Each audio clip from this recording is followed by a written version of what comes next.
Story number 1. The shift began the way it always did. Too quiet, too heavy, as if the concrete walls of the dam pressed in on Ethan's chest. 32 years old and already worn down, he told himself this job was temporary, just a paycheck, nothing more. But every time he walked into the control room, with its hum of outdated machinery and the endless roar of water outside, he felt swallowed by something bigger, older, and darker than he could name. Wallace was waiting, for him, leaning against the panel of blinking lights. The supervisor's face was weathered like the dam itself, eyes sharp beneath the brim of his cap. He never wasted words. Same rules as always, Wallace said, jerking his chin toward the laminated sheet taped above the control board. Ethan glanced at it, though he already knew the words by heart. The rules.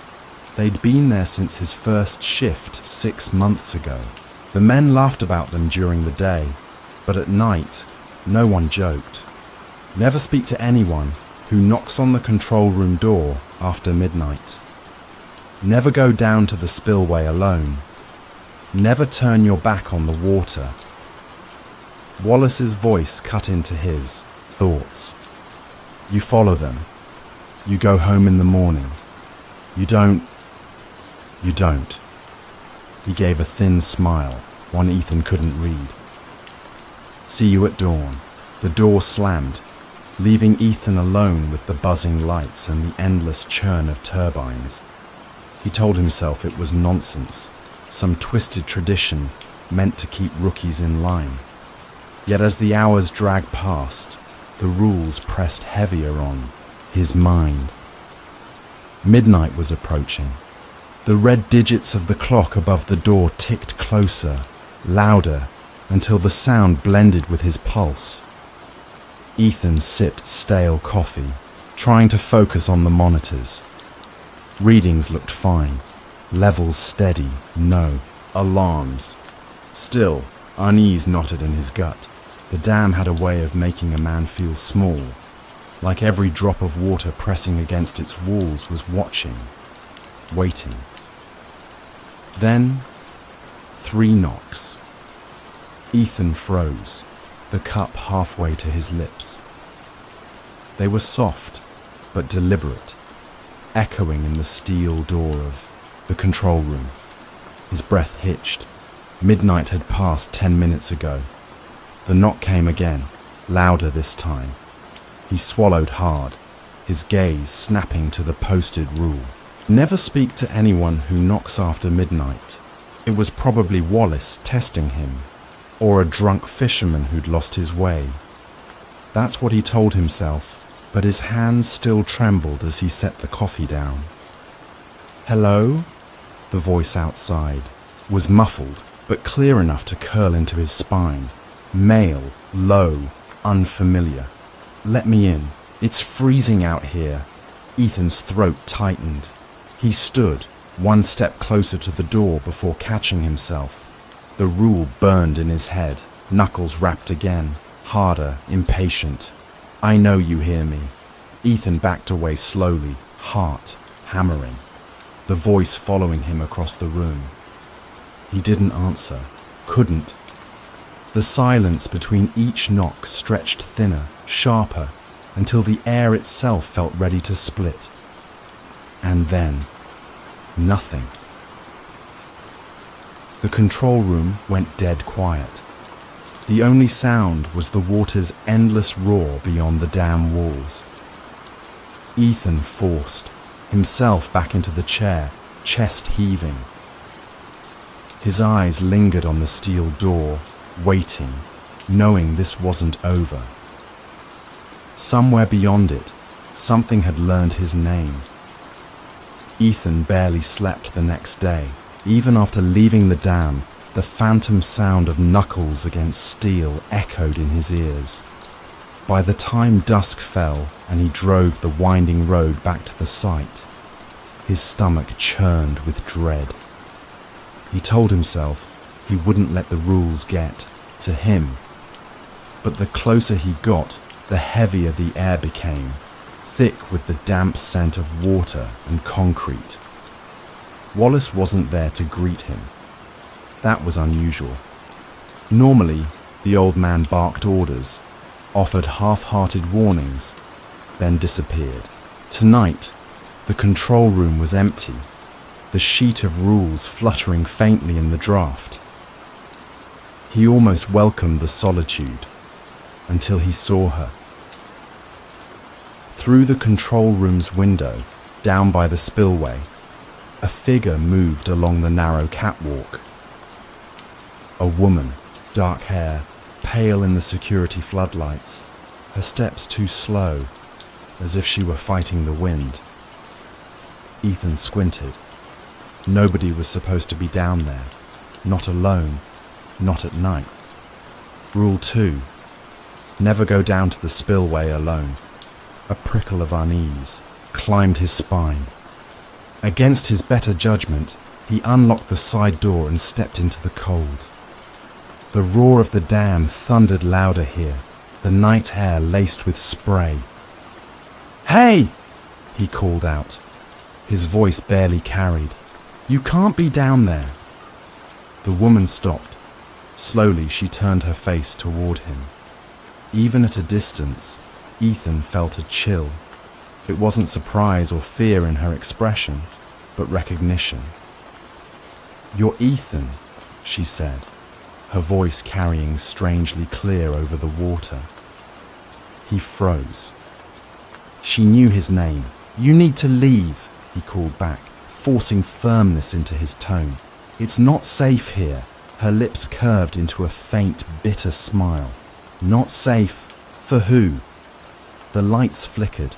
For a heartbeat, she vanished into darkness. When they came back on, she was closer, standing at the railing, hair plastered to her face by the mist. "Wallace didn't tell you everything, did he?" she asked. Ethan's pulse spiked. He stepped back toward the control room, glancing at the sheet of rules taped inside the window. "I don't know what you're talking about." "You will." Her eyes glistened with something between grief and rage. "The rules aren't to keep you safe. They're to keep their secrets buried." A deep metallic groan rumbled through the dam, vibrating beneath Ethan's boots.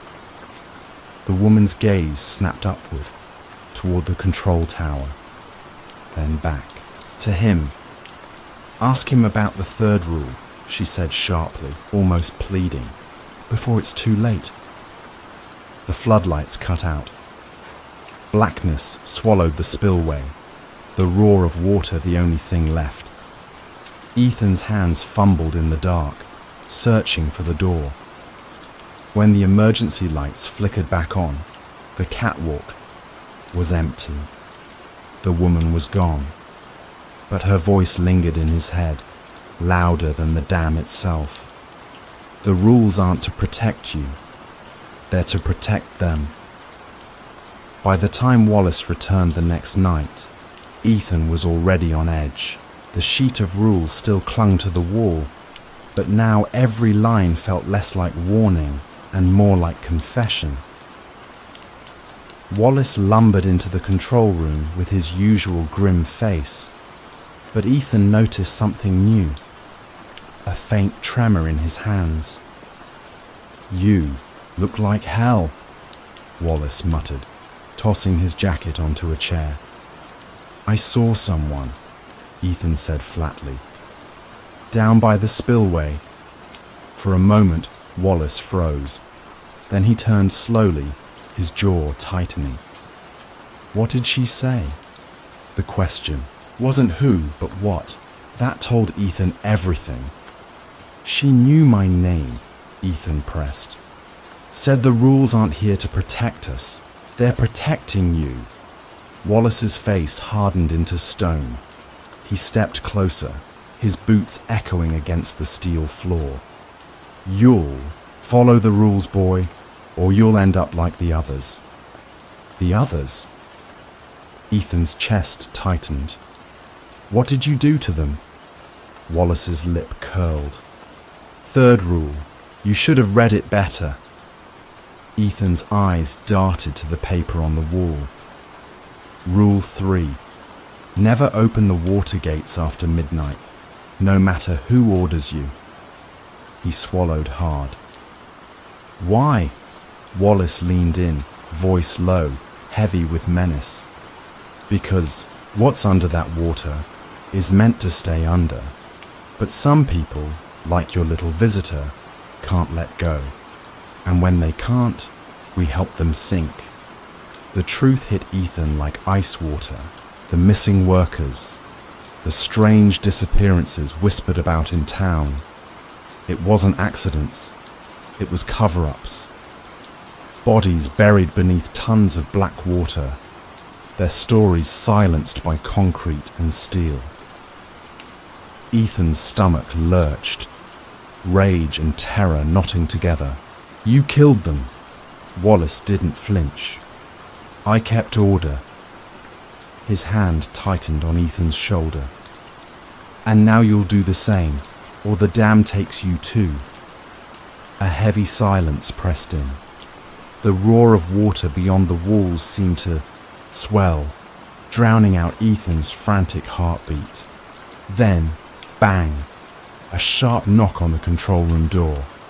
Ethan froze. Midnight, the first rule. The knock came again, harder, urgent, a woman's voice.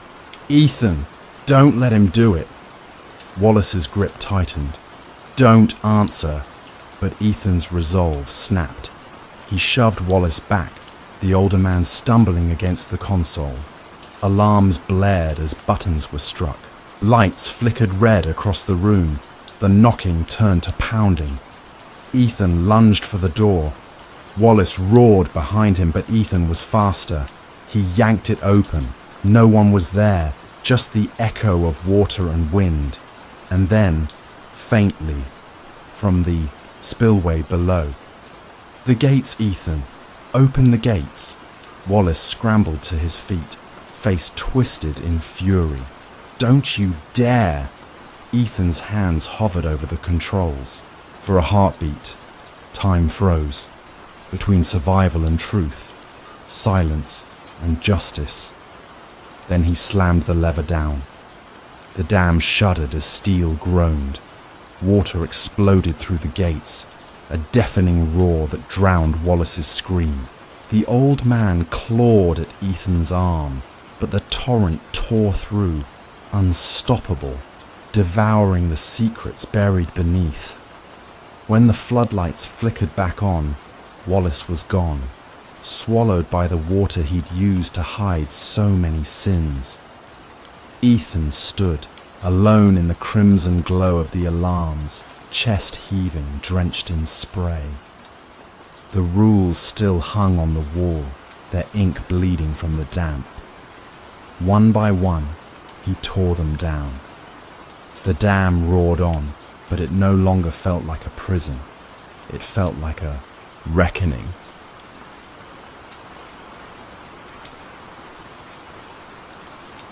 Story number 2.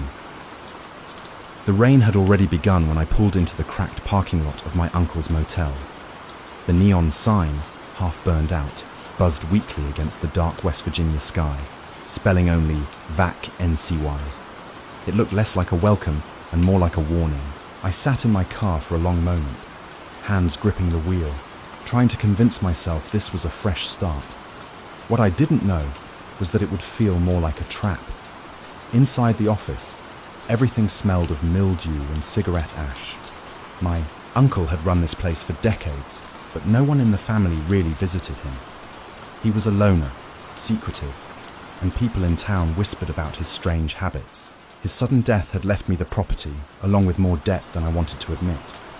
Selling wasn't an option yet. I needed the income, so, for now, I would play innkeeper. I started sorting through the clutter on his desk. Unpaid bills, an old ledger, a ring of tarnished keys. That's when I noticed the locked drawer. The key was still in the top tray, as if left there for me to find.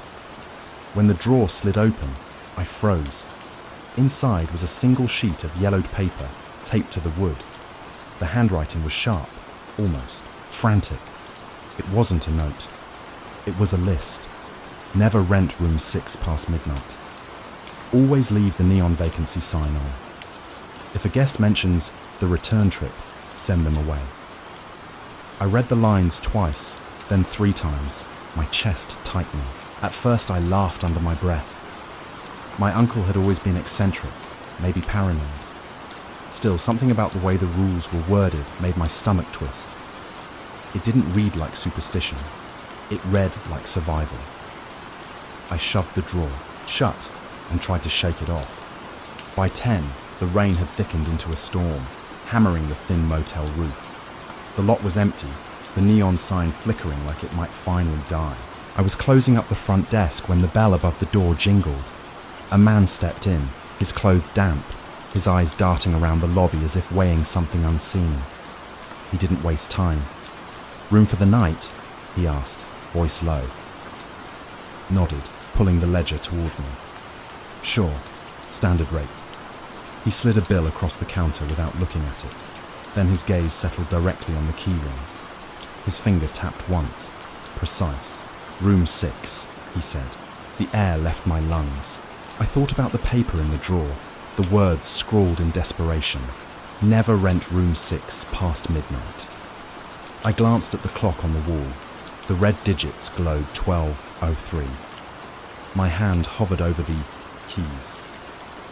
The storm outside roared against the windows, but the silence between us was heavier, sharper. He was waiting, expression unreadable, as though he already knew the answer. That was the moment I realized the rules weren't just my uncle's madness. They were a warning, and I was about to decide whether to obey them or not. I told him the truth before I had time to think about it. I can't rent room 6 tonight." The man's head tilted slightly, like a predator considering whether to lunge or wait. He was middle-aged, maybe in his 40s, with sharp cheekbones and the kind of eyes that never seemed to blink. His wet baseball cap was a faded red. The bill pulled low, shadowing his face. Why not? His voice was flat, almost practiced, like he had asked this question before. My throat tightened. "Plumbing issue. Won't be fixed until morning." The lie tumbled out too easily, but it was safer than blurting out, because my dead uncle left me a list of rules, and one of them says you shouldn't be here. For a long moment, he said nothing. A storm rattled the glass panes behind him, the neon flickering red and blue across his damp jacket. Finally, he gave a small smile, though it never reached his eyes. "All right then, another room will do." I handed him the key to room 3 with hands that shook more than I wanted him to notice. He left without another word, his footsteps slow, deliberate. When the door shut, the air seemed to release its grip on my chest. But the relief didn't last. At 1:14 a.m., I was still awake, staring at the ceiling of the manager's suite. The storm had dulled to a drizzle, but the motel was alive with sound. Creaks in the walls, humming wires, the faint echo of something metallic clanging in the distance. I told myself it was the pipes, the old frame of the building. Nothing more. Then came the knock. 3 sharp raps echoing from the hallway. I froze, every muscle in my body tense. Another knock followed, slower, heavier. I slipped out of bed and pressed my ear to the door. Silence. Then, clear as day, a voice. "Claire." The sound of my name, whispered low, almost tender, slid down my spine like ice water. My uncle's list clawed back into my memory. If a guest mentions the return trip, send them away. But it hadn't said anything about whispers. "Claire." The voice again. The same cadence but wrong. Too steady, too rehearsed, like someone pressing play on a recording. I yanked the door open. The hallway stretched empty, the carpet damp with tracked-in rain. At the far end, room 3's door was cracked open just enough for a sliver of darkness to spill through. And there, propped neatly against the frame, was the red cap. The man was nowhere in sight. I should have run. Instead, I took one step toward The cap, my pulse thundering in my ears. Behind me, the neon sign sputtered again, buzzing like an angry wasp. For a moment, I thought I heard a second knock, this time from inside room 6. The next morning, I didn't sleep. The storm had passed, but the motel seemed quieter than usual. Too quiet, as if it were holding its breath. I couldn't stop thinking about the red cap in the hallway or the whisper of my name at 1:14 a.m. I knew I had to find out the truth. My uncle's office was a cluttered maze of papers and old files. Behind the faded reception desk, I found a locked drawer, one I hadn't noticed before. The key from the main ring fit perfectly. Inside lay a thick leather ledger, its edges frayed and pages yellowed. As I flipped through the entries, a pattern emerged. Names, dates, room numbers, and cryptic notes. No complaints. Late departure. Red cap observed. Room 6 appeared, again and again. Some entries had a single line. Never leave. My heart sank. The list wasn't just superstition, it was a record. My uncle had been keeping track of something terrible. A sudden noise made me spin around. The bell over the lobby door jingled softly, though I was certain no one had entered. The air smelled faintly of damp wool, like the red cap from last night. My pulse pounded as I grabbed the ledger, flipping to the last pages. There, written in a rushed hand, was a warning. They always come back. Room 6 is not a room. Never let them in. I barely had time to process before the front door opened, slamming against the wall with a gust of wind. The man in the red cap stepped inside, dripping rainwater onto the carpet. His eyes were sharp, knowing, and unnervingly calm. "You've been reading," he said. His voice was smooth, almost gentle. "Curiosity is dangerous here. I just wanted to know what happened," I stammered, gripping the ledger. He smiled faintly. "Your uncle left the rules for a reason. Those who break them are added to the ledger." I froze. His gaze swept over me, unblinking. The air grew heavier, thick with the weight of unspoken history. The neon vacancy sign outside flickered violently, bathing the lobby in red light. Shadows stretched unnaturally along the walls. "I won't let that happen," I whispered. The man tilted his head. "Then follow the rules." He stepped back, vanishing into the hallway as suddenly as he had appeared. I slammed the office door, shut, pressing the ledger to my chest. Outside, the neon sign buzzed, sputtered, and glowed steadily once more. The rules were clear now. Obey them, survive, break them, and the motel claimed you. I left the office, heart hammering, but the whispers never stopped.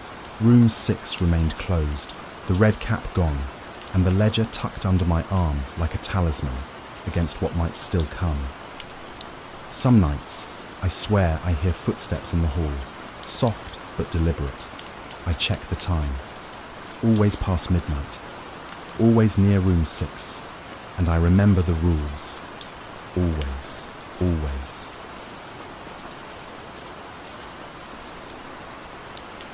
Story number 3.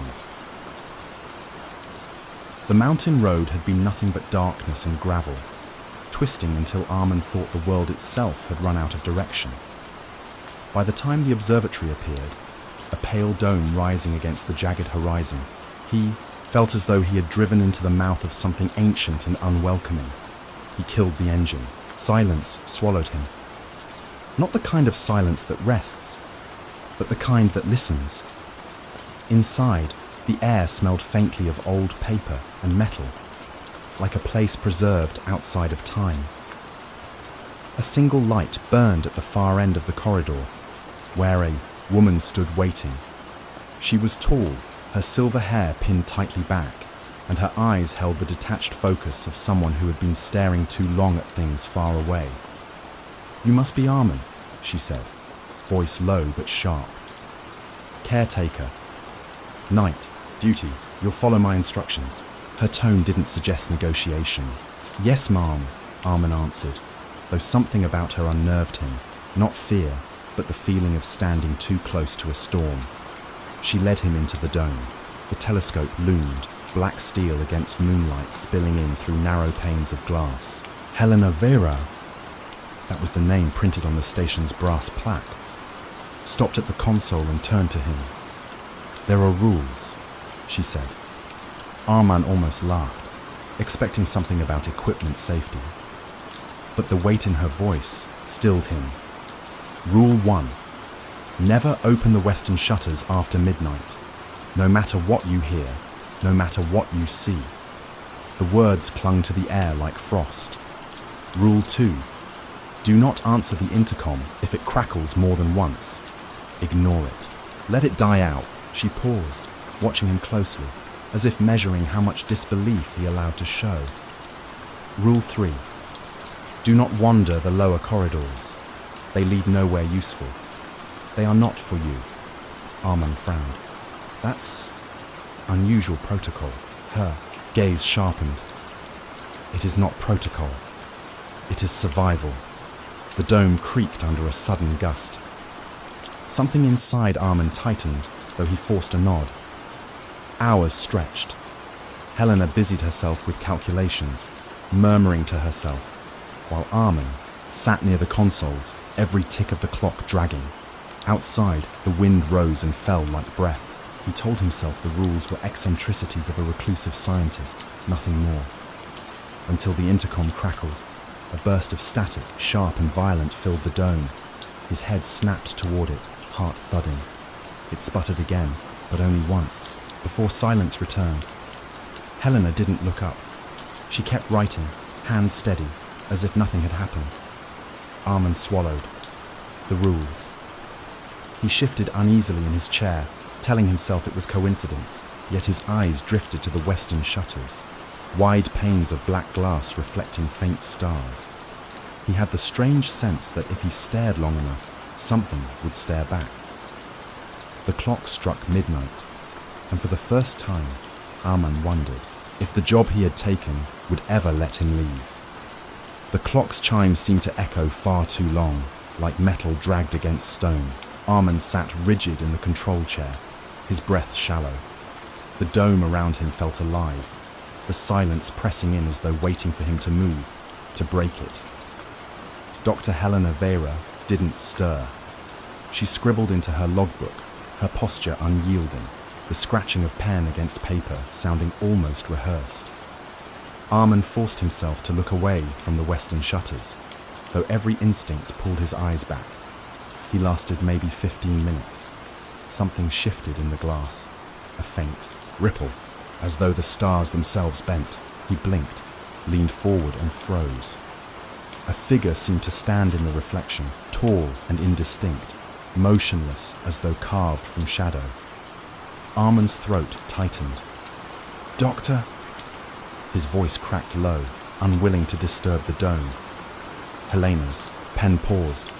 Without lifting her eyes, she said, "You looked, didn't you?" The question carried no surprise, only resignation. I thought I saw... You saw nothing." She cut in sharply. At last, she raised her gaze. Her face was pale, lips tight. Rule 1 was clear. The glass does not lie, Arman, but it does not tell truth either. It only remembers.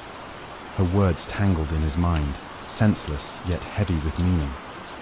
The intercom crackled suddenly, a violent burst that made him jump.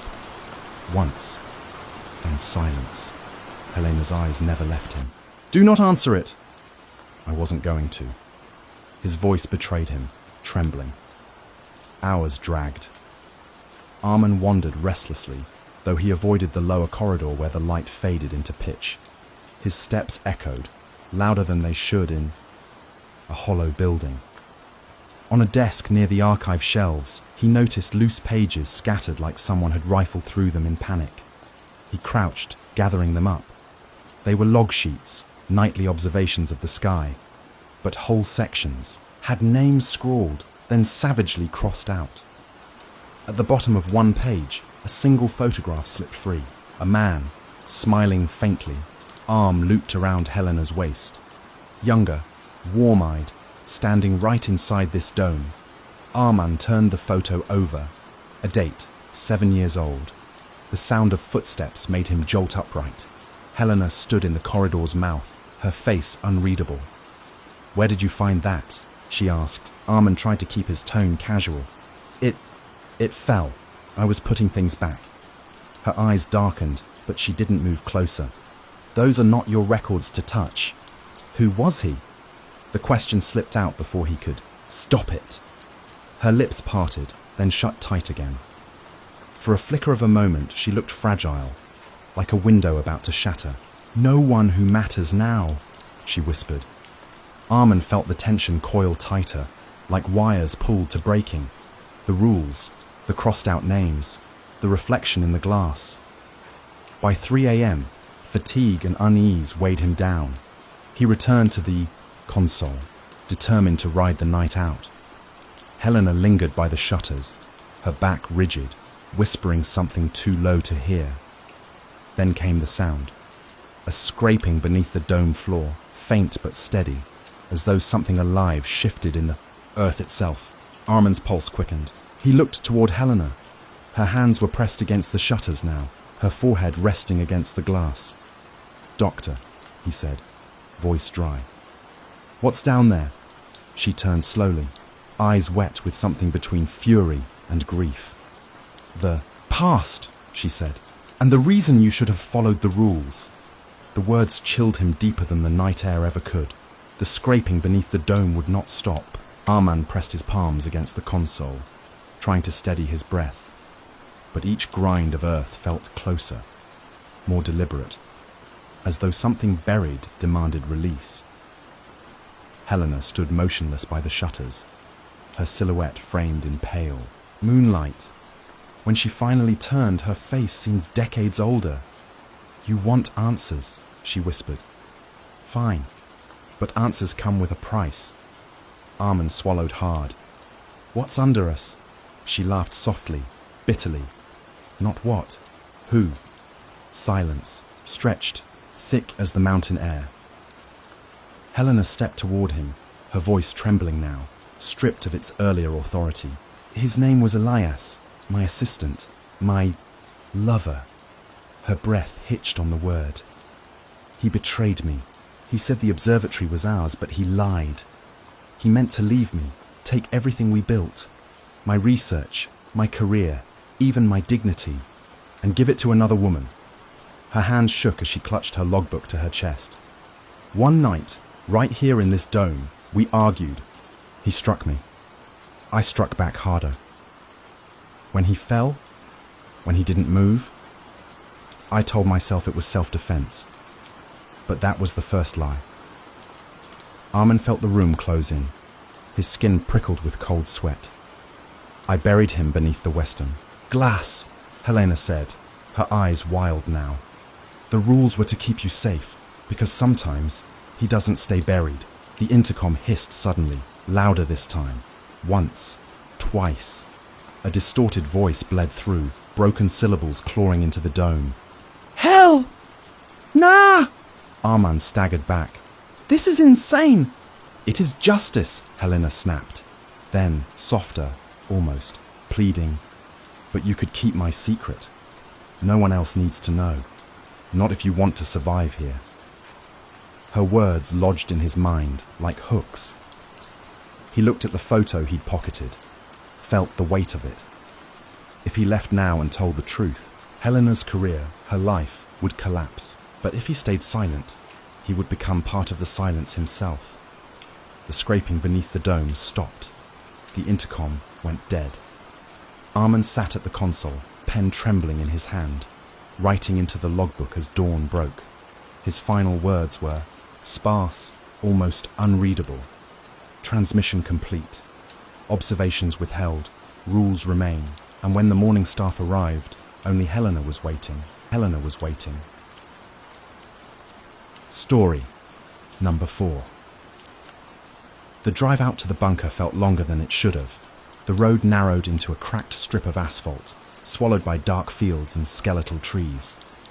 Adil gripped the steering wheel tighter as the headlights carved through. Missed, his stomach knotted with the weight of what he had signed up for. A job at a government facility, the recruiter had said. Good pay, little oversight, just long nights. It sounded almost too easy. By the time the heavy gates of the bunker rose before him, the world outside seemed to vanish. The air smelled faintly metallic, the silence thick enough to press against his ears. The guardhouse buzzed with a single, fluorescent bulb that stuttered every few seconds, throwing the walls into a jitter of light and shadow. Inside, the control room was small, claustrophobic. 2 chairs, a wall of monitors, and directly above them, bolted into the concrete, hung a cracked wooden board, the rules. Adil squinted, reading them aloud under his breath. Do not look at the surveillance feed between 2:15 a.m. Never speak to anyone who knocks after midnight. If the alarms sound, stay seated. Do not move. The handwriting was uneven, as if scratched out in a hurry. A smear of something dark, ink, maybe blood, marked the corner. From the far end of the room, a chair squeaked. Mr. Rahman, the senior guard, sat hunched, his uniform loose on his thinning frame. He didn't look up. You'll get used to them, Rahman muttered, voice dry as dust. The rules, just follow them, Adil forced a laugh. Strange though, aren't they? Not checking cameras, ignoring alarms.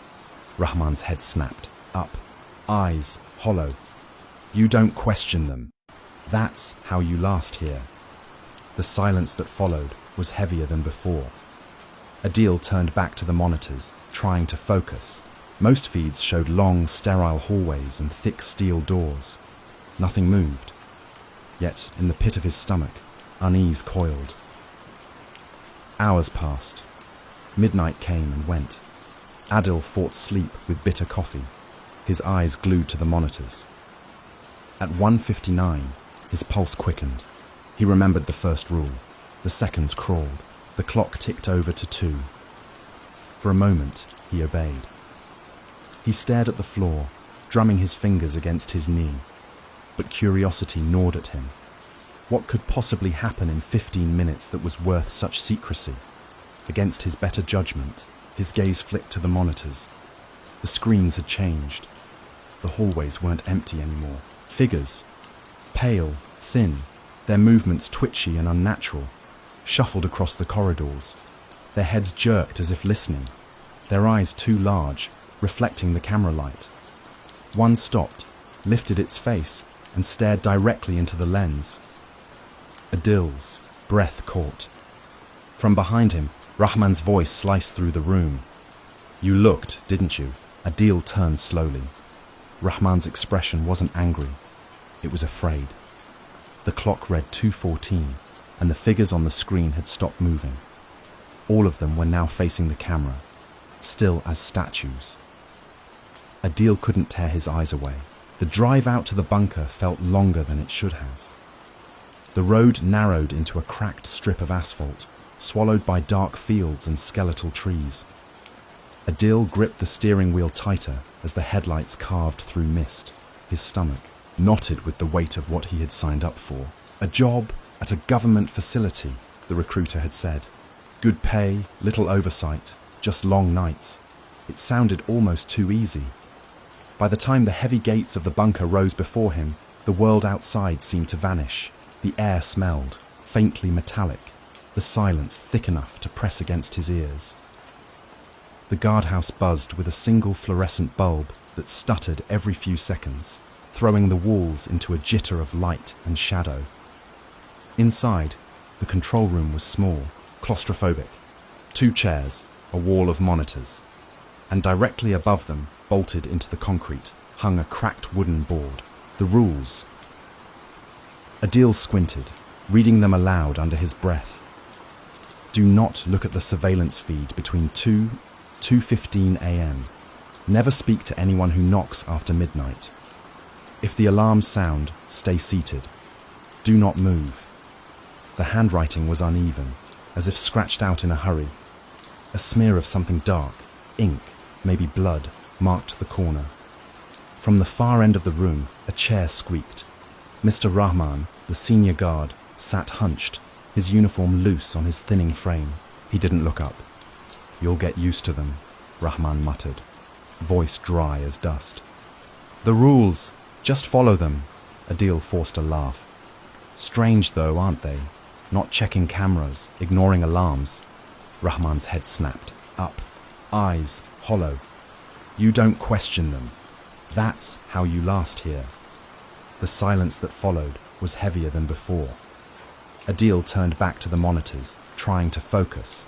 Most feeds showed long, sterile hallways and thick steel doors. Nothing moved. Yet, in the pit of his stomach, unease coiled. Hours passed. Midnight came and went. Adil fought sleep with bitter coffee, his eyes glued to the monitors. At 1:59, his pulse quickened. He remembered the first rule. The seconds crawled. The clock ticked over to 2. For a moment, he obeyed. He stared at the floor, drumming his fingers against his knee.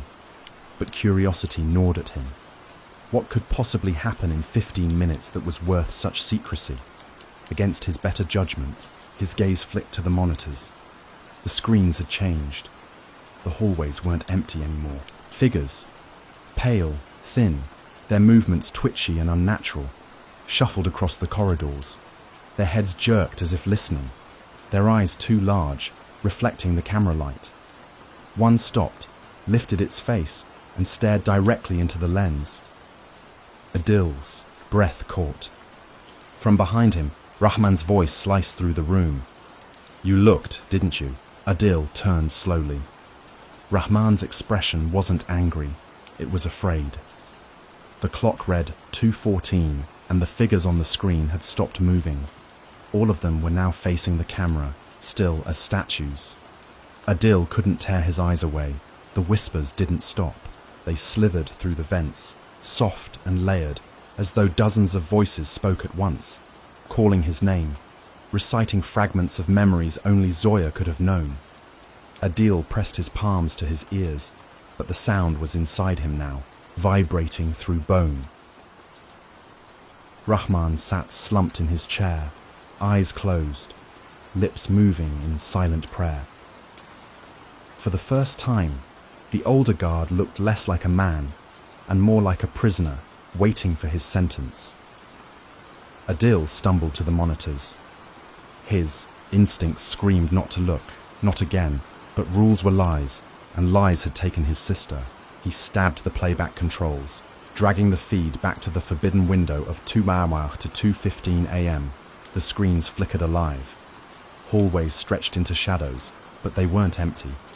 Hooded figures shuffled in lines, wrists bound, their movements sluggish, as if sedated. Guards in black uniforms, Rahman among them, marched them through steel doors that Adil had never seen opened. One of the captives stumbled, the hood slipping just enough to reveal her face. Zoya. Adil's throat closed. He gripped the edge of the console until his knuckles blanched. His sister had been here all along. On another camera, the feed shifted. A cell. White, sterile, humming with machinery. The prisoners were strapped to chairs, wires threaded under their skin. Some screamed, though the cameras played them silently. Others were limp, mouths open, eyes staring at nothing. Rahman's reflection glimmered in the monitor beside him.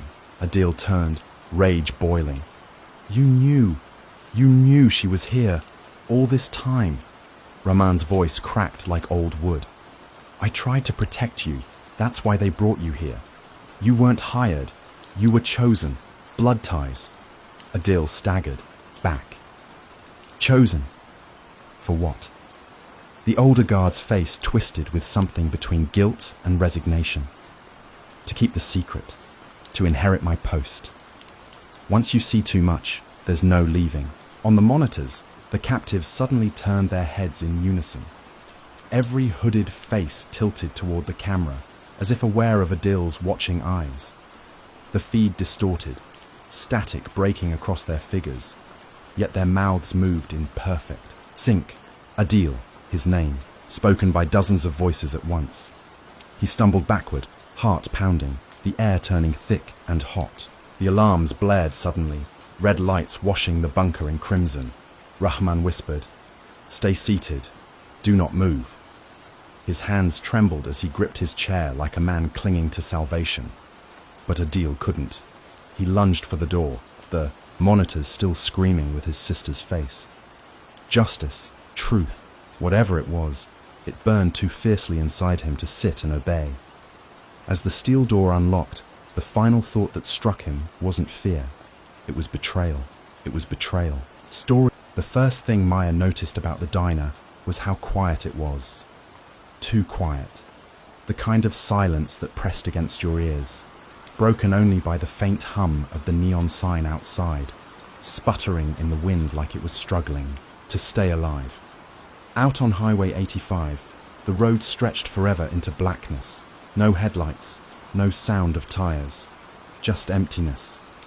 She wrapped her arms tighter around herself, clutching the thin uniform Carl had handed her earlier. It smelled faintly of grease and cigarette smoke, the scent of every shift that had come before her. A new start, she told herself. Wyoming was far enough away from Denver, far enough away from him. Nobody knew her here. Carl emerged from the back office, a stocky man in his 50s with thinning hair and a sharp look that made her straighten without thinking. He carried something in his hand, a laminated sheet, yellowed at the edges. "Every employee gets this," he said flatly, sliding it across the counter toward her. His voice was gravel, stripped of warmth. Maya picked it up. The list was short, printed in bold black letters. "Don't serve coffee after 2 a.m. Never let truckers sit at booth number 6. Lock the back door at midnight sharp. If the phone rings and no one is on the line, hang up immediately. Never, ever stay past sunrise." Her brow furrowed. "These are rules, not suggestions," Carl muttered, already turning back toward the kitchen. "Follow them, or don't come back tomorrow." Something in his tone made her bite back the sarcastic comment on her tongue. Instead, she folded the sheet carefully, tucking it into her apron. The hours dragged. Maya poured stale coffee into chipped mugs, wiped the counter until it gleamed, and tried not to notice how the shadows outside seemed thicker than they should be. The diner's fluorescent lights hummed overhead, too bright, yet doing nothing to chase away the feeling that someone was always just beyond the glass. By 1:30, she had settled into a rhythm. A pair of ranchers came in, ate quietly, left cash on the counter. Then silence again. She began to think maybe the rules were just Carl's way of hazing the new hire. That's when the door swung open. A trucker stepped in, tall, broad-shouldered, the brim of his cap shadowing his face. His boots tracked in snow and road salt, his jacket smelling of diesel.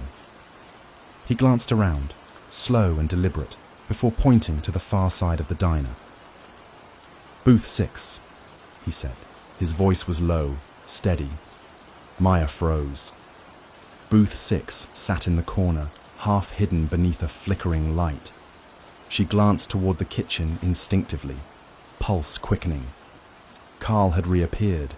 His face was pale, his jaw tight. For the first time that night, his mask cracked. "Not that booth," Carl said sharply, louder than he'd spoken all night. The trucker's eyes flicked between them, unreadable. He didn't move. Maya felt her throat go dry as the silence stretched, heavier than before. The rules weren't superstition. They were being tested. The air inside the diner thickened, heavy with something unspoken. Maya's hand hovered near the coffee pot, trembling slightly, though she willed it still.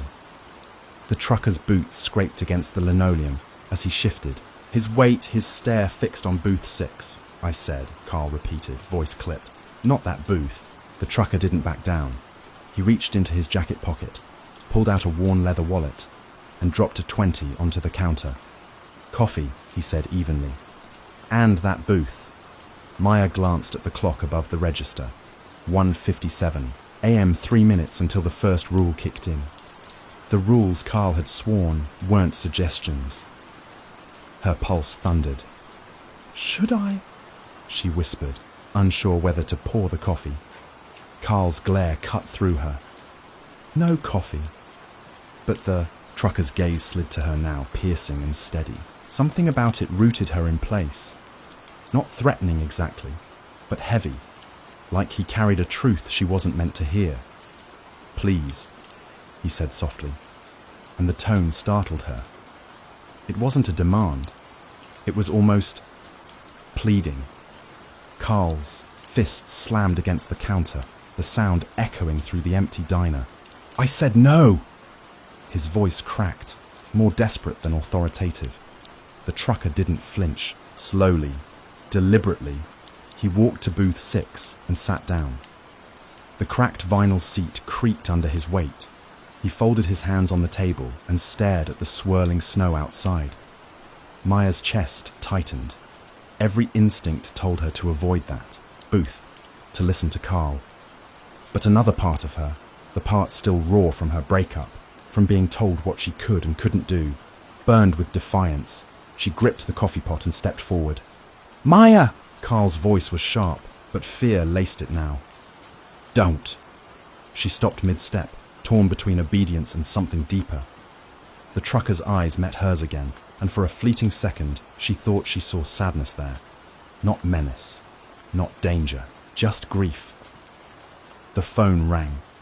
The sound shattered the moment, shrill and jarring in the dead of night. Maya jumped, nearly dropping the pot. The phone sat on the wall behind the counter, its receiver trembling with the vibration. Carl's face drained of color. Don't answer it. The rules echoed in her mind. If the phone rings and no one is on the line, hang up immediately. Her breath quickened. Ring after ring filled the diner. The trucker remained motionless, his gaze now fixed on the phone, not on her. Finally, the ringing stopped. The silence afterward was worse. Carl exhaled shakily, rubbing his temples. You need to understand, he muttered, voice barely audible. These rules keep us safe. Break them, and you'll find out why no one stays long in this place. Chain Shang looked back at the trucker. He hadn't moved, but something in his expression told her the story wasn't over, not by a long shot. The diner's neon sign flickered against the storm outside, the buzzing hum bleeding into the silence inside. Maya's hands were clammy, gripping the edge of the counter. Booth 6 sat occupied, the trucker's shadow stretching across the tiled floor. Carl paced behind the register like a caged animal. This isn't how it's supposed to go, he muttered under his breath. Words meant more for himself than for her. His eyes darted between the trucker and the clock. 2:11 a.m. The rules had already been broken. Maya swallowed. Carl, what happens now? His head snapped toward her, fury flashing, but underneath it, something worse. Terror. You don't ask, you just do what you're told. That's how you survive here. The trucker finally spoke, his voice low, deliberate. You never told her why the rules exist, afraid the truth will make her run before the end of her shift? Carl's knuckles went white on the counter. Shut your mouth, but the trucker didn't stop. You never told her this diner was built on the ruins of another one, that the night staff disappeared, one by one, until only you remained. You never told her that the booths aren't just furniture, they're graves. Maya froze. Graves? The trucker's gaze met hers, steady, unblinking. Every booth has a story. Booth 6 was mine. The air left her lungs. He looked alive, flesh and bone, but his words dug under her skin like ice. Carl's voice broke, jagged with panic. He's not real. Don't listen. That's what they do. They come back. They beg. They whisper. That's why the rules exist. To keep them out. To keep me safe. Maya's chest tightened. Safe from what? Carl slammed a laminated sheet of rules onto the counter, his finger jabbing at the smeared, greasy print. From them, every broken rule pulls them closer. Every mistake feeds them. That's why no coffee after 2 a.m. It was coffee that killed the cook. That's why no booth 6. That's why no answering the phone. Every one of those things calls them back.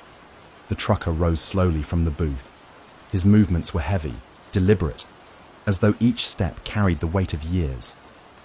And yet, you still work here, Carl. Still making new hires, still watching them suffer. Tell her why. Carl's breath came ragged, sweat dripping from his temple. His lips trembled before the confession slipped out like poison. Because the rules demand sacrifice, and if it's not followed, the diner takes someone else. I survived. They didn't. Maya's pulse thundered in her ears. She looked at the trucker, his figure more shadow than flesh now, dissolving with each passing second. His voice echoed like a memory. Don't let him make you the next. Then, silence. Booth 6 was empty. Carl sank into a chair, burying his face in his hands. It's too late, he whispered. You broke the rules. Maya stood frozen, the neon sign buzzing overhead, her reflection faint in the window, but not alone. Another face stared back beside hers. Story. The plane had vanished hours ago, leaving Ethan standing in the biting wind, his breath crystallizing in the air like smoke. Behind him loomed the radar station, a squat steel building huddled beneath the weight of endless snow. The Arctic was supposed to be silent, but silence here felt wrong. It pressed against his ears until even the sound of his heartbeat startled him. He had come north to escape, or so he told himself. To leave behind the city, the broken promises, the people he couldn't face. But as the snow crunched under his boots, a part of him already regretted it. Exile had a face, and it was this frozen wasteland. Inside, the corridors stretched longer than they should have, each step echoing like a warning. Fluorescent lights flickered overhead. The place smelled faintly of oil and rust, as though the building itself were decaying. Ethan dropped his duffel on the cot in his assigned room, trying not to notice the way the wind seemed to whisper at the windows. Martin appeared without sound, as if he had grown out of the shadows. Thin, wiry, with eyes that never quite blinked. He offered no handshake, only a nod. You're late, he said flatly. Storm delay, Ethan muttered. Pilot wouldn't risk the landing. Martin didn't respond. He simply turned, expecting Ethan to follow. The mess hall was bleak, metal tables under buzzing lights, a single clock ticking too slowly. After they ate in silence, Martin produced a binder, its corners worn, its pages smudged with fingerprints. He slid it across the table. Read this, Martin said. Not suggestions, rules. Ethan flipped through the list, his lips twisted into a smirk. Never step outside after midnight. Never answer the emergency channel alone. Never open the northern gate. This is survival? Ethan asked, half laughing. Or some local folklore? Martin's eyes hardened. Do I look like a man who jokes? The binder stayed with Ethan that night, lying on his nightstand like an unspoken threat. He told himself not to care, but the words clung to him. Rules that felt less like instructions and more like warnings carved by fear. At 1 a.m., the wind shifted. The station groaned, the metal siding flexing like a ship at sea. Ethan rolled over, pulling the thin blanket tighter. Then he heard it. A crackle. The radio in the control room hissed to life, filling the silence with static. He sat upright. Pulse. Hammering. Slowly, words formed in the noise. Faint, broken, but unmistakably human. Help. Please. Help me. The voice was a woman's, fragile and desperate, swallowed by static and distance. Ethan stumbled into the control room, drawn to the glowing radio like a moth to flame. His hand hovered over the receiver, heart racing. The urge to answer was unbearable. Then he saw the binder on the desk, its pages open like it had been waiting for him. Never answer the emergency channel alone. The voice grew louder, more urgent. Behind him, the floorboards creaked. Ethan turned. Martin stood in the doorway, pale and rigid. His whisper was sharp enough to freeze the air. Don't! The radio crackled. The voice cried again. Ethan realized then, the rules weren't superstition. They were survival. The voice from the radio clung to Ethan's thoughts long after. The static faded. It hadn't been a trick of the wind, he was certain of that. Every syllable had carried a raw desperation, the kind you couldn't fake. But Martin refused to explain. Over breakfast the next morning, Martin's hands trembled as he stirred his coffee, though his tone was sharp as ever. "Forget it. You didn't hear anything," Ethan bristled. "She was begging for help. You expect me to ignore that?" Martin's gaze pinned him, cold and unyielding. "That voice doesn't belong to anyone alive. You listen too long. It'll drag you out there. That's why the rules exist." The words left a chill deeper than the snow outside. Ethan wanted to argue, but Martin's hollow stare silenced him.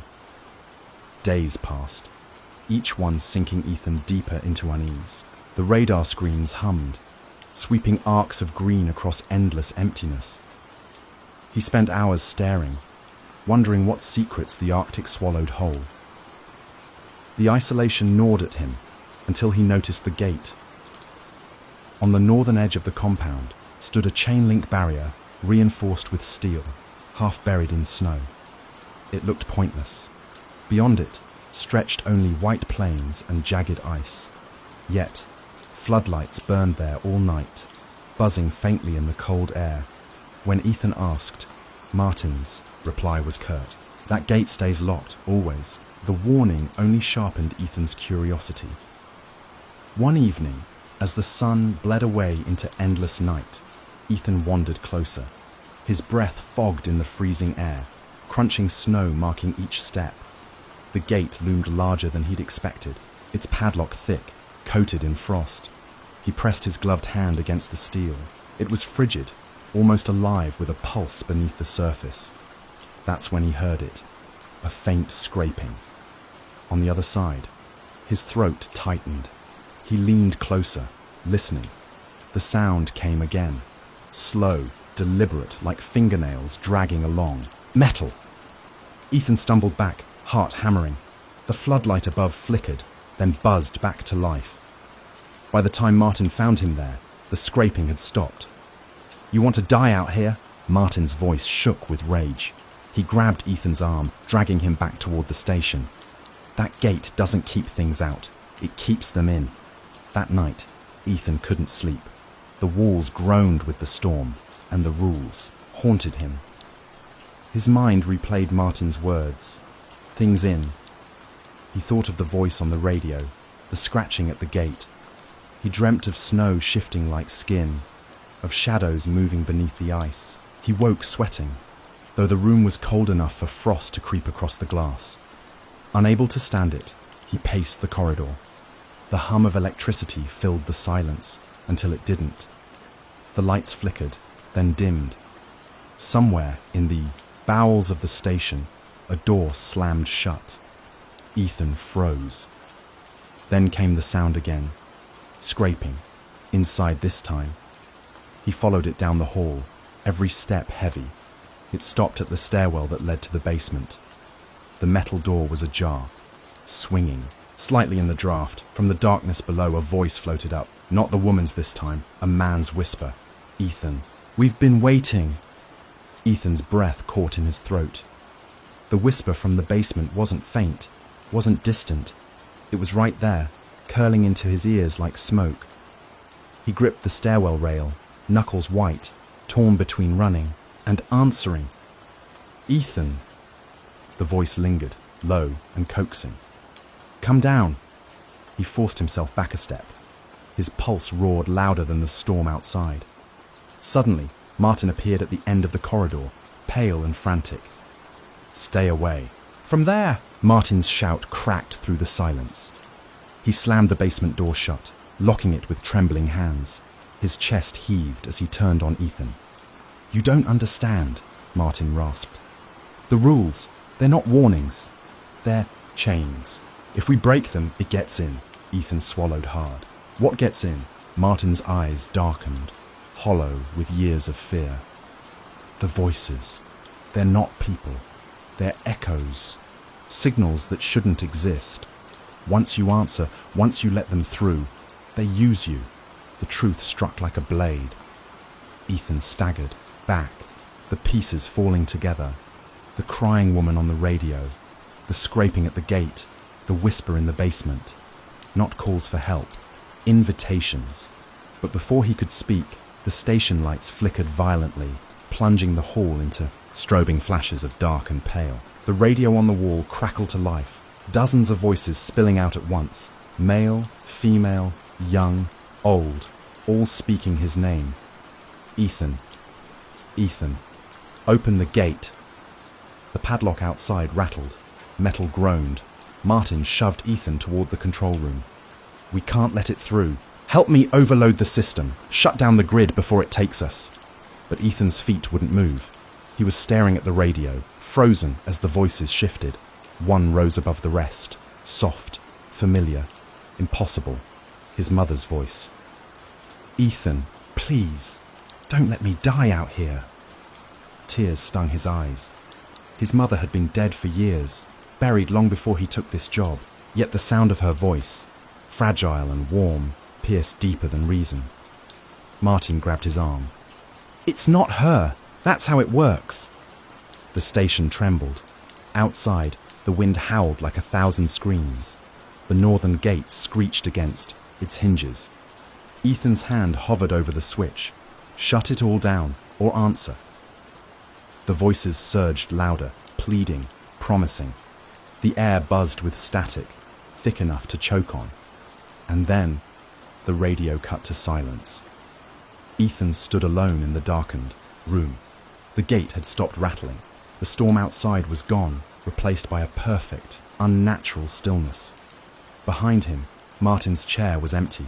Only the faint hum of the radar remained, until a new signal appeared on the screen. A pulsing dot, moving closer, closer.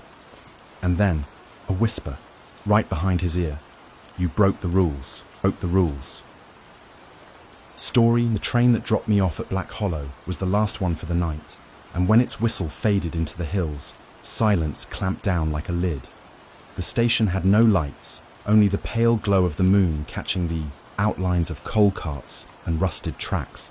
I had never felt so far from the rest of the world. My father once told me the mountains of West Virginia don't let go of what they take. He was a miner too, until the day he didn't come home. They said it was an accident, a roof collapse no one could have predicted. But the way my mother cried without words made me think she knew more. Years later, broken out of college, I found myself stepping into the same darkness he never escaped. Mr. Briggs was waiting for me at the edge of the yard, a broad-shouldered man with a thick grey beard and eyes that never seemed to blink. He greeted me with a grunt instead of a handshake. In his hand was a clipboard with a sheet of rules, neatly typed and laminated. You'll memorize these, he said, thrusting it into my palm. The mine has its ways. You follow the rules. You go home at the end of your shift. You don't, well, best not to test it.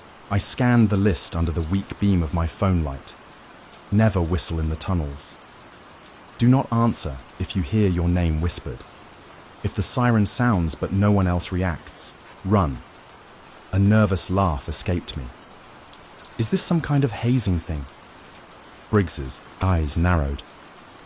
Do I look like a man who jokes? The silence that followed was heavier than the night air. I shoved the sheet into my pocket, pretending it didn't matter, though unease curled in my stomach. The cage elevator groaned as it lowered us into the earth. The deeper we went, the more the air thickened, damp and metallic. My ears popped, and the hum of machinery above faded into an oppressive quiet. Only the rattle of the chains and Briggs' steady breathing filled the space. When the doors clanged open, the tunnels stretched ahead. Low ceilings, walls black with coal dust, timbers groaning under unseen pressure. Water dripped steadily, from cracks, echoing like a ticking clock. Stay close to the marked paths, Briggs ordered. And remember what I said about the rules. This place listens.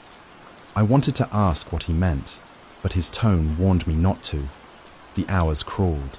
My tasks were simple. Check the locks on equipment, monitor the gauges, make rounds with the lamp on my helmet. It should have been routine. yet every sound seemed amplified in the hollow dark.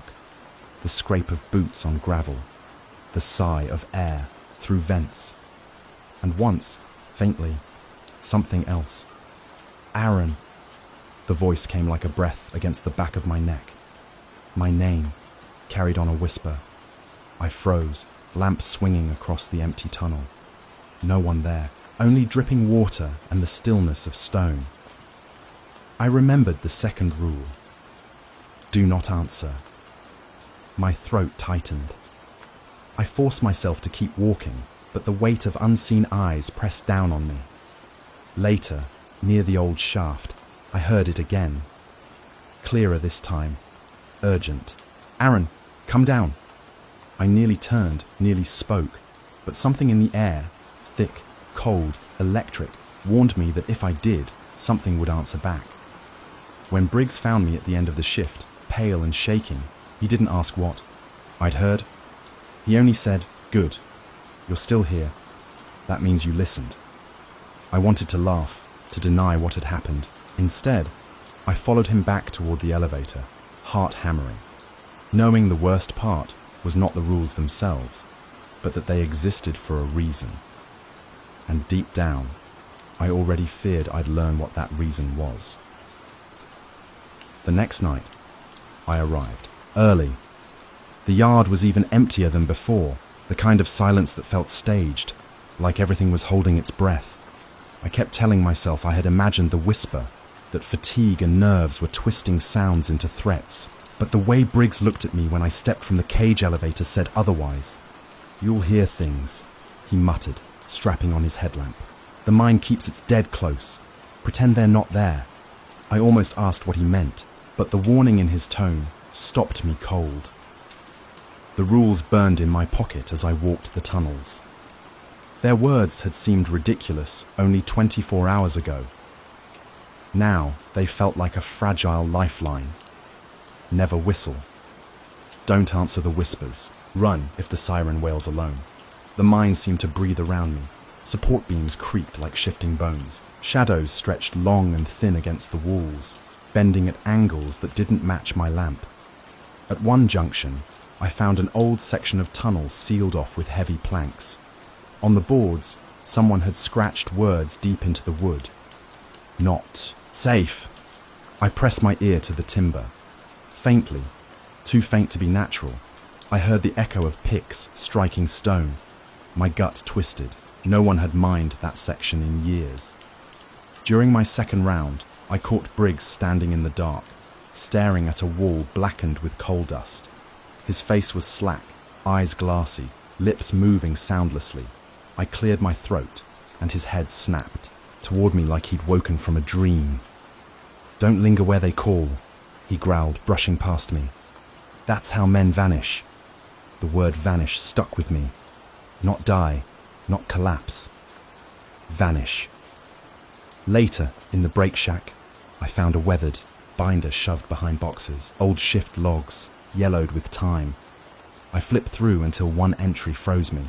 Cole, Matthew, missing. My father's name. My stomach dropped. The notes were brief, disappeared during night patrol, presumed fall, body unrecovered. But someone had circled the word missing in red pen. Not crushed, not buried, missing. When I confronted Briggs, slamming the binder onto the table, he didn't flinch. "Thought you'd find that sooner or later." "You knew my father?" I demanded. Briggs leaned forward, voice low. "Everyone in these hills knew him. He broke the rules. He answered when the mine called." His gaze hardened. "If you don't want to share his fate, you'll keep your mouth shut and your ears closed." I should have walked away. Should have left the job, the town, the whole cursed mountain behind. But the thought of my father, of what really happened to him, anchored me. The mine wasn't just a job anymore.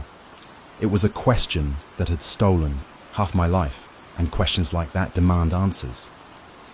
As I left the shack, a distant siren cut through the tunnels, a sharp, rising wail that prickled my skin. I spun, searching for Briggs, for anyone, but the tunnels were empty. Empty, except for the siren, and no one else reacted. The siren howled through the mine, rising and falling like a predator's breath. My chest tightened, but I forced myself to run, just as the rules demanded. My boots slammed against stone, echoes chasing me like phantom footsteps. I turned a corner and froze. A figure stood at the far end of the tunnel, helmet light flickering, uniform dust-caked, face half hidden in shadow. "Aaron," it whispered, the voice raw and cracked. "Son." Every nerve in my body screamed. My father had been gone for 20 years. I took a step forward, against the rules, against reason. "Dad!" The figure's eyes glowed pale in the dark, too pale. The closer I moved, the clearer I saw. Skin grey, lips torn, coal dust clinging to every line of his face. Not alive, not truly. "You shouldn't be here," he rasped. "They keep us. They feed on us. You must leave before the mountain takes you too." My lamp flickered, plunging the tunnel into broken stutters of light and shadow. Each flicker brought him closer, his hand outstretched, nails black with dirt. I staggered back, heart hammering. Then Briggs was there, yanking me by the collar. His face was pale, eyes wide with something like fear. "Don't look at him! Don't answer!" He dragged me down another shaft, boots slipping on wet stone. Behind us, the siren died into silence, and with it, the figure. In the brake shack, Briggs shoved me into a chair. His voice shook for the first time. "The mind takes what it wants. Your father broke the rules. That's why he's still down there walking with the rest.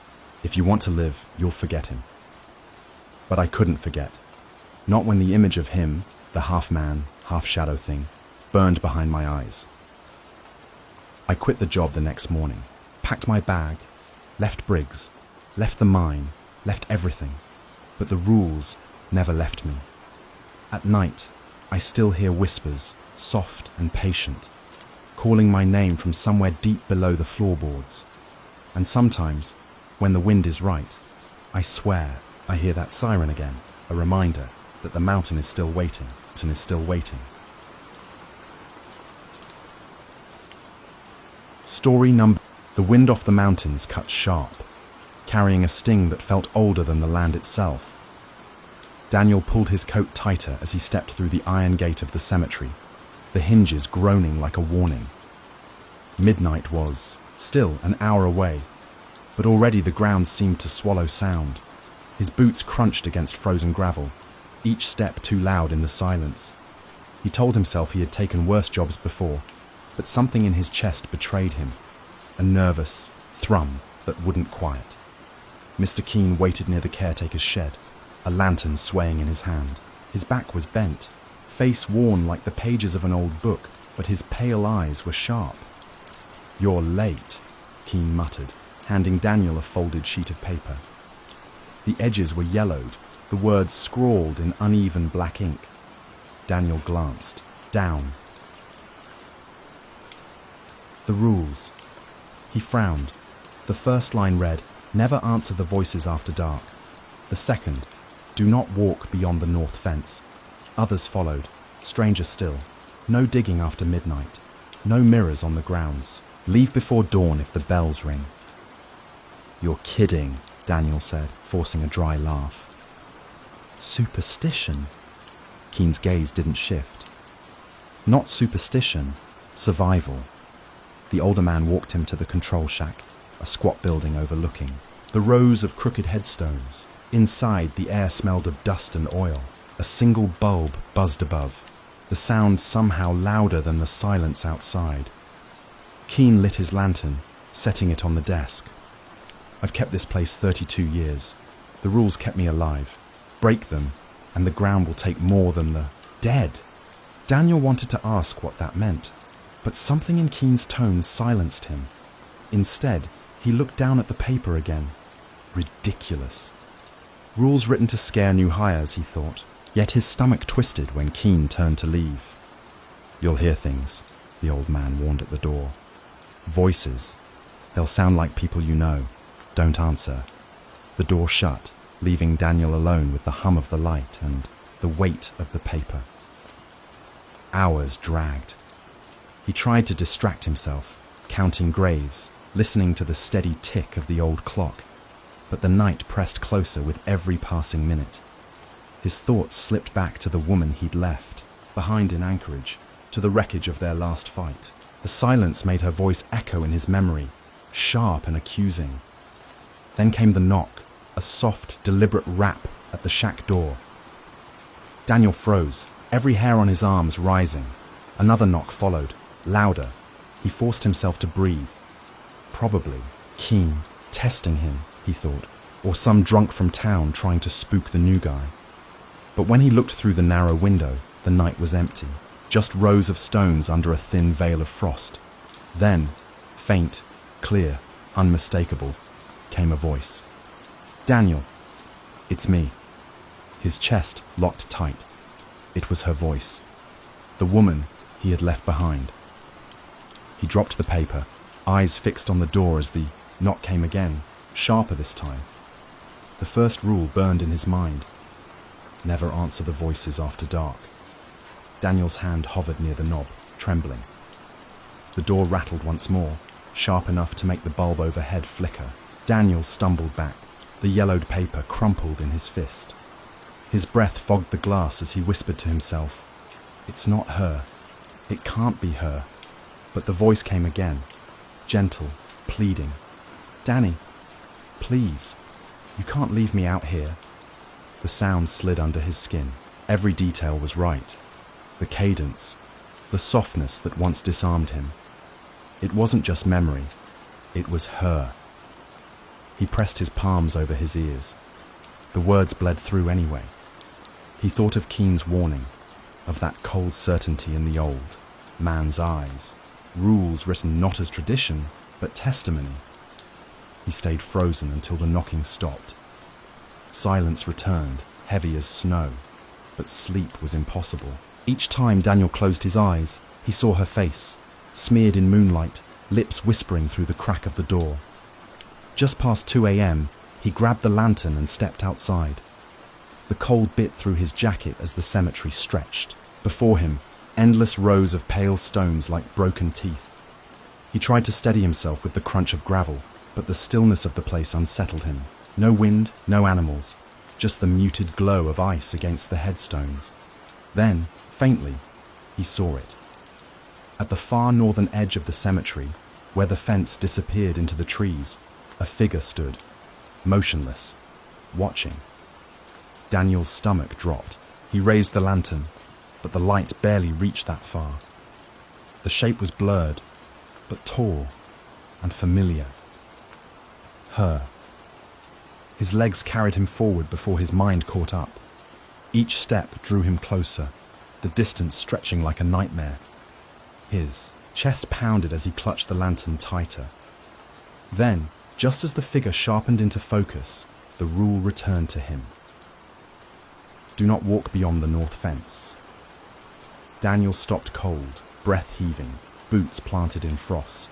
The figure tilted its head, the gesture chillingly human. And then, her voice again, floating across the rows. "Don't you remember what you promised me?" He stumbled back, nearly dropping the lantern. His heart wrenched at the sound. The promise. Words he'd once spoken in a dim apartment when love still seemed unbreakable. Words he had broken the night he walked away. The figure stepped closer. No sound on the ground, closing the space between them.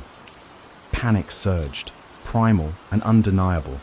He turned and ran, the lantern swinging wildly, shadows racing with him. His breath tore in gasps until the shack came back into sight, glowing faintly under the buzzing light. Inside, Daniel slammed the door, locking it with shaking hands. He collapsed against the wall. The rules crumpled at his feet. His throat burned with a scream he didn't let out. The bulb flickered again, dimming, and then, from just outside the shack, her voice whispered, so close, as if her lips brushed. "The door. Break the rules for me, Danny. Morning never felt so far away." Daniel sat slumped against the wall, the lantern dimmed to embers. His hands still trembled, the rules lying torn in his lap. Every word seemed absurd, and yet every word had already proven true. Just before dawn, the shack door creaked open. Mr. Keene stepped in, his coat heavy with frost. His eyes swept the room once, lingering on Daniel's pale face.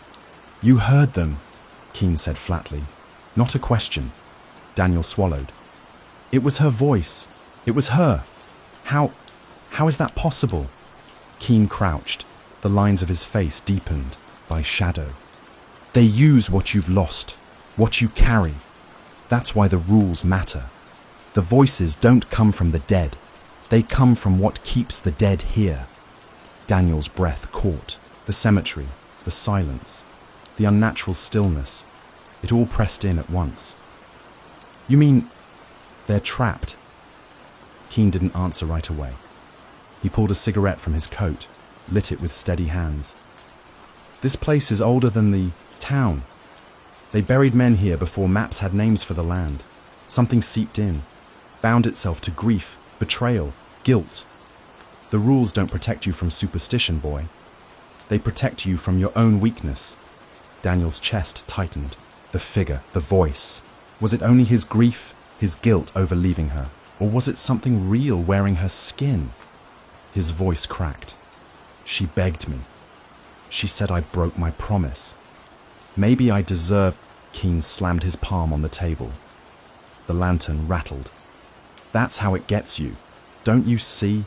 Every man who's dug graves here has heard the voices. Every fool who thought he could bargain is in the ground now." The words struck deep. But still, Daniel's mind spun with longing. What if he stepped beyond the north fence? What if she truly waited? There. Could he fix what he broke? Could he be forgiven? The lantern guttered out, plunging the shack into darkness. And then the whisper returned. "Danny, just one step. I'll forgive you. I'll never leave you again." It was her. Too real, too warm. His heart twisted until it felt ready to tear from his chest. Keene's voice cut through the dark like a blade. "The last rule, Daniel. Remember it." Daniel's shaking hands fumbled for the paper, his eyes straining to read what little glow remained. The final line bled through like a scar. "Never follow the dead when they call your name." The door shuddered. Cold air leaked through the cracks. The whisper sweetened, coaxing. "Please, don't let me be alone." For a heartbeat, Daniel stood at the threshold, hand on the latch. His body screamed to obey. His soul begged for release. But then he tore the paper in half, crushing it in his fist. He slammed the lock shut, teeth clenched against tears. "You're not her," he rasped. "Not anymore." The voice fell silent. The cemetery outside grew still, as if holding its breath. When dawn finally broke, Daniel stepped into the snow, hollow-eyed but alive. Mr. Keene watched from the fence, smoke curling from his cigarette. "You followed the last rule," Keene muttered. "Most don't." Daniel looked out over the endless rows of stones. The sun glared off the ice, but the shadows between the graves remained deep, patient, waiting. He understood then. This was not survival. It was only postponement.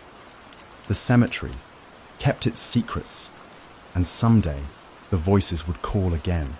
And when they did, he wasn't sure he'd be strong enough to resist.